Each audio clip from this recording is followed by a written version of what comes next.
基督山伯爵之所以能火遍200年，不仅仅是因为精美绝伦的剧情设计，更有环环相扣、步步惊心的极致复仇计划。而最打动人心的是伯爵有恩报恩、有仇报仇的人格魅力。可就在他一雪前耻之时，此生最爱女人的儿子竟在大庭广众之下向他发起生死决斗。伯爵念及他是梅赛台斯的骨肉，本不想应战，可亚伯特却用手套狠狠抽打他的脸面。面对这般奇耻大辱，基督山伯爵缓缓捡起地上的手套，接下了这场生死决斗。Consider the challenge accepted. You choose the place and the weapon. Pistols. Tomorrow at dawn, the western edge of Lycian Forest. 第二天一早，埃德蒙早早来到了决斗地点，等待亚伯特的到来。可当亚伯特到达时，却给了所有人一个意想不到的结果，他竟当众宣布退出决斗，并向埃德蒙道歉。原来台斯将一切都一五一十告诉了他，亚伯特这才明白，这一切都是父亲咎由自取。The Count has accepted my apology. I hope the word will not call me cowardly for acting as my conscience dictates. 就这样，这场干戈终于避免了伤亡。原来就在昨晚，得知此消息的梅赛台斯立刻赶到伯爵府，他清楚再不阻止必将酿成悲剧。为了救下儿子，台斯也不得不与基督山伯爵相认。原来早在第一次见面时，他就认出了基督山伯爵就是埃德蒙，毕竟他早已将对方刻在心里。他原以为埃德蒙复仇是为了惩罚当年自己对他的背叛，因为在听到他死讯后，台斯就与费南德结婚，搬到了巴黎。他恳求埃德蒙放过他的儿子，自己愿承担所有过错。埃德蒙并未多言，而是从抽屉拿出那张毁了他一生的污蔑信，随后将费南德与唐格拉尔是如何陷害自己入狱，以及自己在牢中度过15年的悲惨遭遇，全都讲了出来。对他而言，复仇的种子早已在心底生根发芽。直到此刻，台斯才明白埃德蒙心中的滔天恨意是有多么的不甘，泪水瞬间模糊了双眼。可一想到儿子，他还是跪倒在埃德蒙的身前，祈求用自己的爱让他不要伤害自己的儿子。所有的旧爱与复仇的执念在埃德蒙心里不断撕扯。在久久的沉默过后，他问出了心中最为关心的一个问题。 When did you realize it was me? When I heard your voice, the day you came at my house. The voice never changes. At first, I denied it was you, but love speaks from the heart, not from the mind. I love you, Edmund. I always have. 这句话瞬间击中了埃德蒙最柔软的内心。他答应台斯会放过他儿子，但决斗还是会如期举行，因为亚伯特当着众人的面羞辱了他。若他选择退出，他将再次失去自己重新捡回来的尊严。他可以选择战死，但不能忍受自己的尊严被再次践踏。一想到自己最爱的2个男人会有一个要倒下，这残酷的局面就像一把尖刀，深深刺入内心。台斯满脸泪水，伤心地离开了这个心痛之地。等亚伯特回到家中，费南德立即询问埃德蒙死了没有，可等来的却是取消了决斗。他追着询问缘由，亚伯特只说听到一个密文，接着就头也不回地转身离开了这里。费南德见状，火冒三丈，拿着佩剑就怒气冲冲地来到伯爵府，要找埃德蒙决斗。埃德蒙却不慌不忙，拿出了当年他送出去的举报信。看着手里的信件，费南德脸色瞬间变得惨白。他怎么也没想到埃德蒙竟然能好好的活到现在。此刻他再也没有了之前的嚣张气焰，失魂落魄地走出伯爵府。等他回到家中时，发现梅赛台斯和儿子已经收拾好行李，甚至连招呼都没跟他打，就这样离开了这个家。费南德一直靠夺取他人名利走到现在，如今却一无所有，被妻子儿子所唾弃。绝望之下，他从抽屉内取出手枪，结束了自己罪恶的一生。解决费南德后，埃德蒙立刻将矛头指向了下一个目标。此时唐格拉尔已经把全部资金都投到了铁路项目上，如今少了费南德的帮助，他必须支付剩余的尾款，否则政府就会收回开发权。无奈之下，他只能向基督山伯爵求助，恳请他们能将500万先打到账户上。埃德蒙却神情自如，声称只要斯帕达和尤吉尼亚订婚，就会马上注入资金，而现在离订婚日期只差2天，根本不用为此担心。一番劝说后，唐格拉尔总算平稳了自己焦躁的内心。可他不知道的是，斯帕达却在这时找上了尤吉尼亚，并给了他们一封由基督山伯爵签名的推荐信，声称罗马歌剧院很欣赏他们的才华，愿提供更大的舞台。这对追逐梦想的尤吉尼亚而言，无疑是巨大的诱惑。可一想到父亲对自己的严加约束，他肯定不会同意自己演出。斯帕达却隐晦地提了一个方法。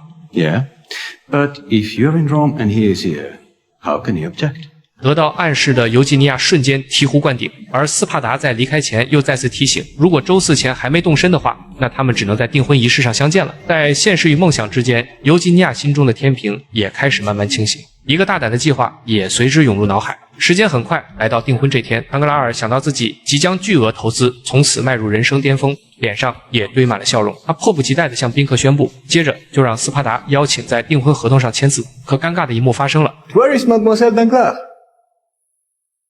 She should be here, no?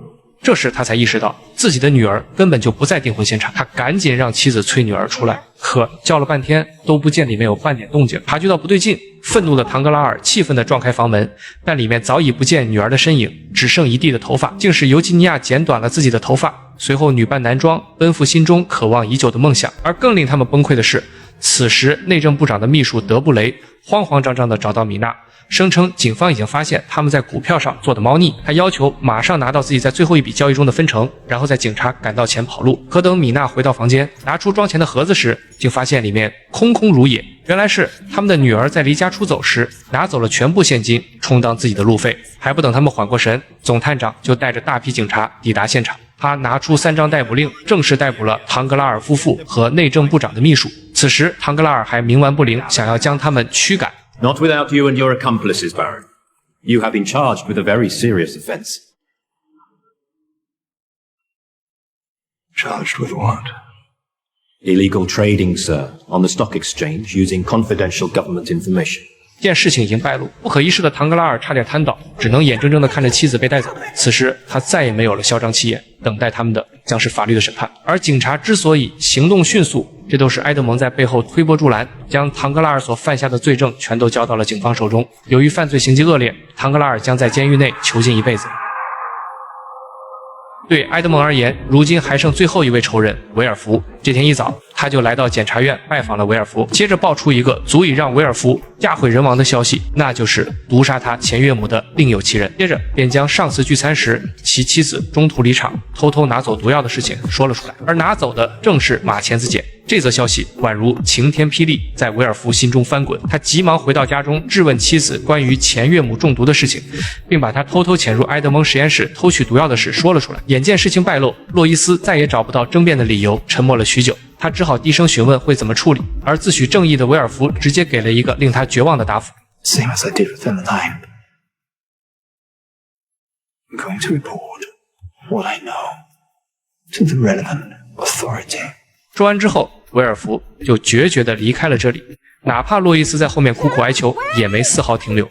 而维尔福之所以走得如此匆忙，是因为今天还有一个案子等着他开庭审理，但他怎么也没想到，今天这个案子足以让他名誉扫地，因为站在被告席上的男孩，正是他曾亲手埋葬的亲生骨肉。由于证据确凿，小伙行凶杀人的罪证很快成立。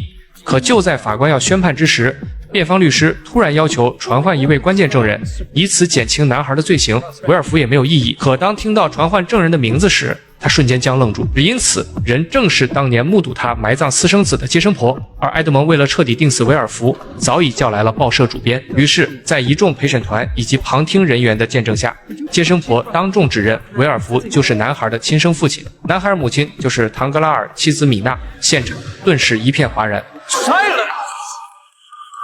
This is nonsense. The prosecution objects to this witness. I believe we can allow it, Monsieur Villefort, considering it explains something about the... No, this is nothing to do with the murder of Inspector Boville, sir. Will you please sit down? 维尔福瞬间变得瘫软无力，只能接受残酷的审判，愣由接生婆缓缓讲起那段令人悲痛的密文。在16年前，情人米娜刚刚诞下婴儿，维尔福就急急忙忙地把接生婆赶出了房间，在支付酬劳后，又威胁她不准将今晚之事说出去。察觉不对劲的接生婆就偷偷绕到花园，结果看到维尔福挖了一个大坑，将箱子埋了进去。等他把箱子挖出来后，才发现里面正是他接生出来的男婴，而这个男婴正是如今站在被告席上的男孩。Or I will have you expelled. Are you aware that the accused is your son? 维尔福怎么也没想到自己会以这种残忍的方式跟私生子相认。此时的他已无脸再为自己辩护，只是淡淡的说了一句：“法律面前人人平等。”默认自己的罪行后，维尔福便失魂落魄地走出了法庭。曾经他一直自诩正义，可没想到公平的正义下却是肮脏的灵魂，最终沦为整个巴黎的笑柄。而更始料未及的是，当天回到家里，却发现妻子与儿子倒在了地上。原来自知无法逃脱法律审判的妻子，竟让维尔福最疼爱的儿子与他饮药自尽。而维尔福仅剩的最后一个亲人小娜，在洗清罪名以后，也不愿与这个肮脏嘴脸的父亲相见，直接与心爱的男孩远走高飞。至此，基督山伯爵的复仇之路终于落幕。三个仇人为自己的罪行都付出了惨重代价。他将雅各伯叔侄都叫到了自己的书房，为他们这段时间的付出表示衷心的感谢。随后也将巴黎所在的全部产业赠送于他们，因为自己都用不上了，他会在最后的时光远赴他乡旅游。不过他承诺每年都会支付一笔丰厚的现金给到二人。 When you send the money, send a little letter with it. Let me know what you're up to. I will. 故事的最后，埃德蒙再次回到了马赛，并在悬崖边上找到了苔丝。从这里望去，刚好可以看到那座曾将他囚禁的伊夫堡监狱。此时，埃德蒙早已看淡一切，内心变得无比平静。曾经他因为复仇的执念追逐于世，现在终于涅槃重生。 Love can heal. 作为最早的复仇爽文，基督山伯爵给了所有读者一场酣畅淋漓的复仇史。除了精妙的情节设计，最打动人的是他有恩报恩、有仇报仇的果断抉择。而书里那句经典名言也道尽一切，人类的一切智慧都包含在这4个字里面：等待和希望。人生难免跌入谷底，但只要不放弃自己，不放弃希望，黑暗再长，终会迎来黎明。本期故事到此结束，我是羊仔探剧，我们下期见。